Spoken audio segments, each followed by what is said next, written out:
In today's video, I'm gonna attempt to make an adder using these two things right here. Let's get right into it.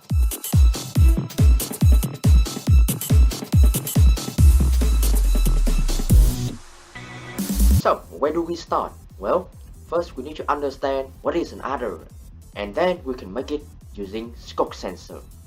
An adder is a device which can add two numbers and will give the sum of those two numbers.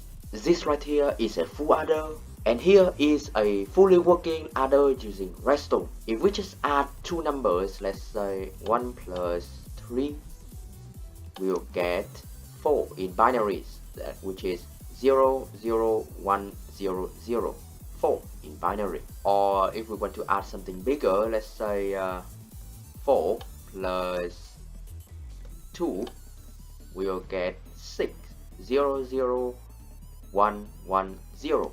The goal of today's video is trying to make the adder right behind me, but instead of using redstone, we're gonna use Sculk sensor. Now, in order to do this, we first need to somehow come up with a half adder design using Sculk sensor, and then make a full adder, and then we can make this adder behind me, but using Sculk sensor. Now, in order to make an adder, we need two very important logic gates.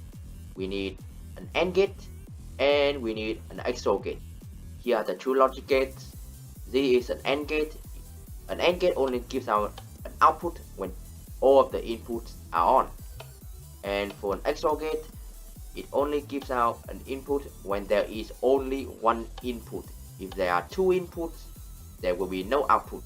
Now, if we can somehow make these two logic gates using Sculk sensor, we are basically done with the video. So let's get right into it. I have here in my inventory all of the stuff I need in order to try to make these two logic gates. So I think I'm gonna start with the AND gate first, since it is a bit simpler than the XOR gate. I think I'm gonna use the calibrated Sculk sensor for the most part, because with the calibrated Sculk sensor, I can set the signal strength to whatever I want, and the calibrated sensor will detect different frequencies of sound. So as you can see, it is not detecting my jumping and walking, but it detects my elytra, which is very good in my opinion. I'm gonna use this to eliminate all of the random sound that exists in a world. Okay, I have just found out the correct signal strength for the calibrated Sculk sensor to detect the lever flicking. But there's one problem. If I flick, this Sculk sensor activates, but if I unflick, this Sculk sensor activates, which is kind of weird. So this means I have to use two calibrated Sculk sensor for one lever. Okay, and now I just add these two latches to turn the pulse from the calibrated sensors to constant power. So if I just flick, as you can see, we have constant power, and if I unflick, the power is off. And same thing over here as well. If I just flick, constant power. If I unflick, no more power. Now we just have to do the logic, so basically the AND gate logic, and I have no idea how to do it using calibrated or Sculk sensor. Alright, after a while, I come up with this design right here. It works, as you can see. When I flick this, no output. If I flick this, also no output. But if I flick both of them, we will get an output. The way it works is we power this comparator from the side. So if we don't power it, the redstone the redstone signal we're gonna go to here, powering this calibrated Sculk sensor, and that calibrated Sculk sensor will not give out like a power. But if we depower that redstone does, by power the side of these comparators, we will get an output.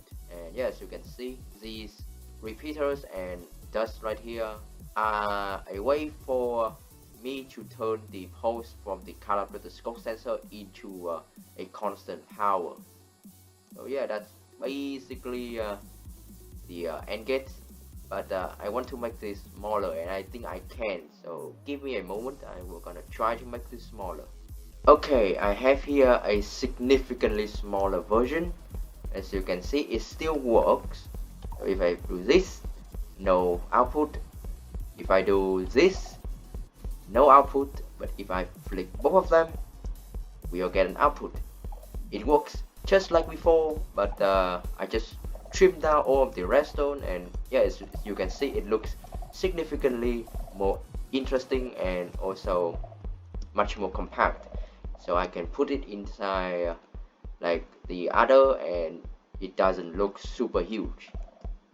Alright, so now we have finished the AND gate. We need to do the XOR gate, which is gonna be significantly harder because an XOR gate is like an AND gate and an OR gate, but the AND gate has a NOT gate in it. Like it's very confusing. Okay, it's very confusing, but I will gonna try to make it. Okay, so wish me luck. Okay, finally I have finished the XOR gate. As you can see, it works just like a normal XOR gate.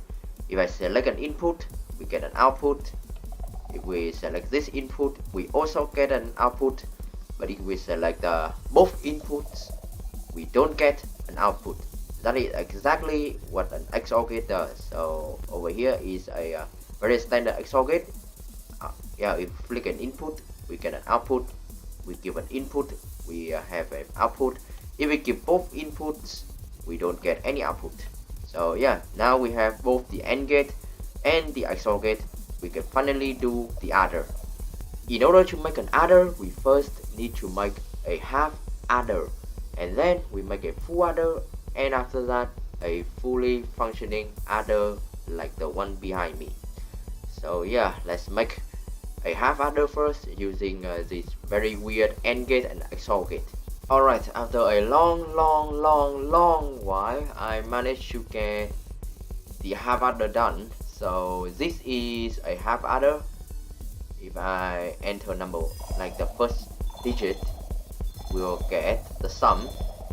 And by the way, I'm using yeah, this mechanic of the Sculk sensor to transmit signal. And yeah, it's very noisy, but the sound it makes is very cool. And also that is the sum of the half adder. If I add, let's say, this number, we will also get like the sum. And when we add both, like we add both of these numbers together, we will get, yeah, you will get the carry.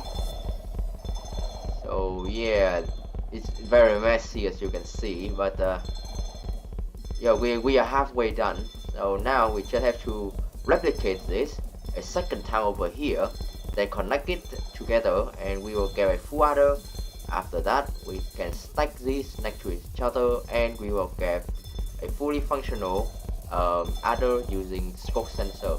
In this case, the calibrated Sculk sensor, because the calibrated Sculk sensor updates faster than the normal Sculk sensor. So yeah, I will be back when I have a full adder. Alright, after a really long time, I finally got here a full adder. So we have the 2 digits over here, we have the carry in, we have the sum, and we have the carry out. Let's try it. So if I put like just one number here, we should see the sum lights up, as you can see. And if we for example say like this, we also want to see the sum turns on. Okay, and now let's try the carry in. The carry in is over here. So if we put the carry in, this should shift over there to the carry out, like so. And if we activate all 3 of the inputs, we should get a carry and a sum. So the carry is on and the sum is also on.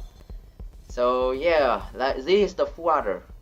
Now the only thing left to do is stack this next to each other, connect the carry out of this full adder to the other carrying of the other full adder similar to here. So the carry out of this full adder will go into the carrying of this full adder. So yeah, let's do that and then try the adder using Sculk sensor. Alright, after 3 hours of work, this is what I got. A fully functional adder using Sculk sensor. Let's try it out. So we have here 2 rows of inputs. The first row is for the first number and the second row is for the second number. Over here we also have a carry in. So yeah, let's try it out. I'm gonna put something simple, let's say 2 plus 2. So we should expect number 4 to appear in the in the final result. Basically that lamp needs to turn on, and yeah, as you can see, only that lamp turns on. Let's try another number. Let's say let's see, how about number 4 plus 8. So 4 plus 8 will equal to 12. Okay, let's see, 4 plus 8 equal 12. So that's 1, 2, 4, and that is 4. That is 8. 8 plus 4, that is 12. So 0, 1, 1, 0, 0. That is 12 in binary. Okay, let's try something else. Maybe let's add a carry in. So currently it is 12. If we add one more, it will become 13. We currently have 12. The 13 should be over there. So 0, 1, 1, 0, 1. 13 in binary. Okay, that's the end of today's video. I know it's a bit different from my usual videos because I want to experiment a bit. So instead of just showing the final product, I want to show you the process of me designing something. And in this case, this very inefficient adder using Sculk sensor. So yeah, I hope you enjoyed. I hope you have learned something. And if you want to know more about adders and logic gates and all of that good redstone stuff, I have all of the links that you want in the description alongside the world download. Okay, thanks for watching and have a nice day everyone.